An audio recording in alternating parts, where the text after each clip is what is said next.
Good morning, everyone. It's Penelope, and I'm sitting outside in front of our old summer kitchen. And what a summer kitchen is in the country. They always had what they called a summer kitchen. It is a building apart from the house, and they would do their canning. They would prepare larger meals for the family in these summer kitchens, so they would not get their house hot. So this is the building, and eventually I'm going to work on this building on the inside and put a lot of yard sale things in here and then have like an open yard sale. And this is what this building's going to be. So this is my summer kitchen, just a portion of it you can see. And the back end of it, where they normally did some of the other work, is going to be the chicken house. So we're going to have chickens, and then we're going to turn this into a place to put all of my stuff for yard sales or antiques, so on and so forth. So it's a project building. I kind of wanted to talk to you today about my plans here for this piece of property and why it has taken me so long to get this done.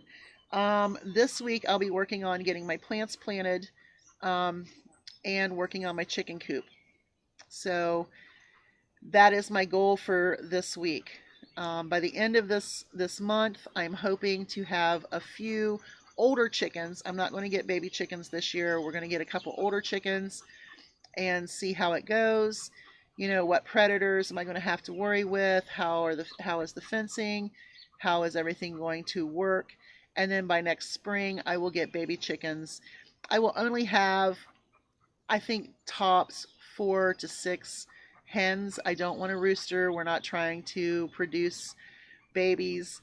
We want eggs that people can get. They don't have to worry about them being fertilized.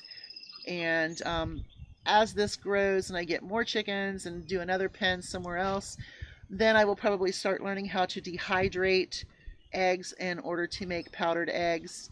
And I think that's going to be great as part of our sustainable farm. Also, part of this month is to locate dwarf fruit trees. Now, my property is only 1.9 acres, give or take, according to the deed. And I'm really thankful that our house is on the very corner and we have all of this property that we can utilize. We're also going to start with goats very soon, but that fencing is going to be a little more expensive. We're also going to have to get electric, and I'm going to be looking into a solar electric fence. So that way we can make sure that the goats don't get out or get hung up on the fence while we're at work. You know, we want them to just focus on what they're doing. We don't want them to try to escape. We want to make sure that we have everything in there. And goats are just very hard to deal with sometimes. So we're going to do it right the first time. We're not going to lose anybody. We're not going to have anyone get hurt. And we're going to be able to move this fencing throughout the property as they clean it out. So those are going to be my cleaners. The first set of goats I have will not be breeders. I will not have billies. So the first set of goats I have are strictly to clean this property up, which means people will give you goats every day. You can find free goats everywhere. And so these goats will retire on my property and just completely be pets. Even if they're wilder and never been handled, they will be when they get here because they will be my babies. Anything on this property will be babies. I will not have a whole lot of male animals on my property. And eventually, what I want to do is breed miniature cattle. And with that being said, you can buy the semen and have it sent to you. I will not be inseminating the cattle, but I will have a vet come out. And when they do their yearly check, they'll figure out what's going on and they will inseminate my cows. But that's going to be the final goal of this miniature farm. Um, I am making a micro farm. I want it to be self-sustainable. I also want it to produce some income with goat's milk, and not the first set of goats because I'm not going to breed the first set of goats. They're just strictly to clean up. The second set of goats I get will be breeders and they will be milkers. So that way I can make farm cheeses and so on and so forth. Maybe some soaps or whatever goat milk can be used for. That's what we will do. But like I said, the first animals on this property are strictly to, number one, clean up the area, and the first chickens are going to be like to find out how bad I've done with the fencing or with the accommodations for them.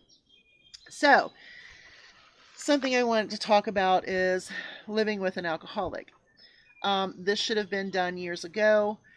It's been very hard for me to move forward with making our property sustainable, and to be a homesteader. And that's kind of what I'm going for on a very low scale, to be a homesteader. Um, Living with an alcoholic who spends more than $500 a month on alcohol, I'm sure it's more than that, but I couldn't go any further. 500 was my limit of understanding. I out of there. Being with an alcoholic who has the mindset of a teenager who is a narcissist is very, very difficult to work with. And I have put my foot down and I'm setting very small goals in order to get this property done. At 50 years old, you would think someone would have this mentality of wanting to slow down in life in order to retire very comfortably. Well, when someone is in the mind state of being an alcoholic, they don't think that way. So that's what I'm working with right now. I've got some plans upstairs that we still haven't got accomplished because I'm waiting for that to be noticed. Okay. I did get some confirmation that yes, we will get brackets. Yes, we will do the shelving. Okay. So we're getting there. But this week I'm going to take a vacation day. I am going to get my plants and my little garden areas set up. And my small garden areas right now are put in place in places where there will eventually be animals because they're fenced in. There's no way the little groundhog that lives out here is going to eat my plants this year. I'm not going to have it done. So I have my skid boxes, and you'll see that when I get it planted and mulched, and it's going to be really nice. We're going to have tomatoes and peppers, and then I'm also going to pick up some more plants. I'm not sure. We always plant a couple of weird vegetables, and as I go back to the greenhouse where I got my plants, they will have some that will have like one plant in a little 4 pod or a 6 pod. So I will grab up those little extra ones for hardly anything, and we'll plant those in there and have some fun with those. Okay, now our property is 1.9 acres, give or take. So my final goal is to have miniature cattle. But we're going to start off with chickens and goats and fruit trees. Those are my 3 main things to start off with. Now the goats I get in the beginning will not be breeders. They will not be milk givers. They are strictly here to clean the property as we go through. They will retire here. They will be pets. They will not have to worry about being bred anymore. They're strictly going to retire as my cleaners. The chickens that I get this month will be older chickens, and they can as well retire. Next spring, I will get hens, very young, small chicks. I'm going to have some chicks on my property. And then we will raise those to be egg layers. The ones that we get this year will probably lay eggs, but they will probably stop laying eggs, and then they will also retire as pets. So anything that comes to my property will retire here. It will not be butchered unless an event happens where we have no choice. So that's kind of what this is. This is kind of like a retirement, and people that have chickens that maybe lay no longer, we will put them up here for a while until they pass away. But I'm having this thought about these goats that I'm going to be getting. It's going to be costly for the fencing and the electrical fence system, so on and so forth, but we're going to do it right because I don't want anyone to get tangled in fences. I don't want anyone to get out and get hurt or damage someone else's property. So we've got to think this through. And so the goats are kind of like the next procedure after I get my chicken coop built. Now, with that being said, working with an alcoholic is very hard to do because he has no adventure, he has no care, nothing. I'm going to give you an example of how it's like being with this person. Is yesterday I said, "Did you take the garbage out?" "No." "Okay, well, it's time to take the garbage out. I need you to take what's in the kitchen, what's in the bathroom, and what's in here that needs to go out." I got guff. I got the stomping of the feet and the growling. Took it out. I walked through the house, and he didn't put the bags back into the garbage cans. Well, guess what? We did a half-assed job, and it was noted right away. So I am trying to do this as if I have a teenager. not as a working spouse, not as a partner. And it's becoming more and more difficult to take care of. So, if you have an alcoholic as a mate, I just would say this. If you're not capable of doing things on your own and, sustaining a lifestyle, get the hell out. I, on the other hand, think I can do most of the stuff by myself, but I will push him. And so that's where we're at right now. We're pushing an alcoholic. We're going to start this farm. We're going to get this going.